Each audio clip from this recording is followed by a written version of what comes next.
Kíváncsi vagy, hogy mit tetsz szabadidődben az Interspace-en? Ha netán valami extrém sportra vágynál, látogass el a sportboltba a tengerparton. Itt lehetőséged nyílik rögtön 2 dologra. Vásárolhatsz magadnak egy összecsukható biciklit, vagy egy gördeszkát. Használatuk egyáltalán nem bonyolult. Hadd mutassam meg. Egyszerűen a gördeszkát használva csak helyezzük azt a földre.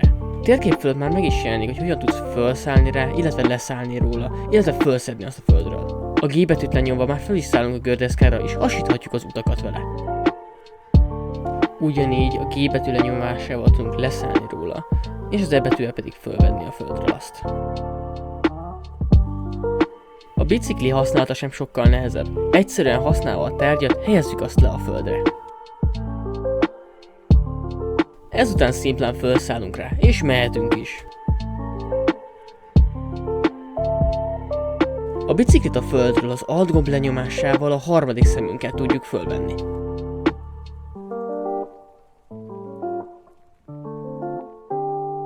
Ha netalántán jobban kedveled az extrém sportok vízi oldalát, itt arra is van lehetőség. Szintén még itt a tengerparton lehetőségünk van bérelni korlátlan időre egy szörfdeszkát. Ha kibéreltük, nincs is más teendőnk, csak élvezni a hullámokat, a tengert és a deszkánk. A kivételes hangjával.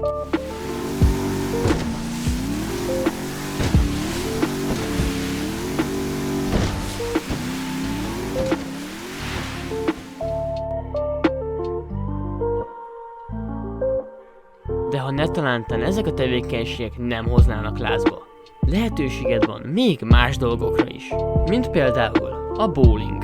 A használat így sincsen túl bonyolítva. Egyszerűen vegyél el egy labdát, válaszd ki a pályát, amin játszani szeretnél, és kezdődjék a játék. A játék alatt összesen 2 változóra kell odafigyelned. A dobásod erősségére, illetve irányára.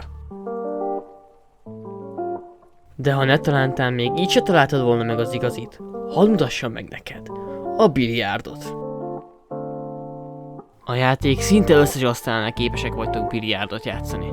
Egyszerűen vegyetek el egy dákót, menjetek az asztalhoz, és válasszátok ki, hogy milyen formában álljanak fel a golyók. És ezután már indulhat is a játék.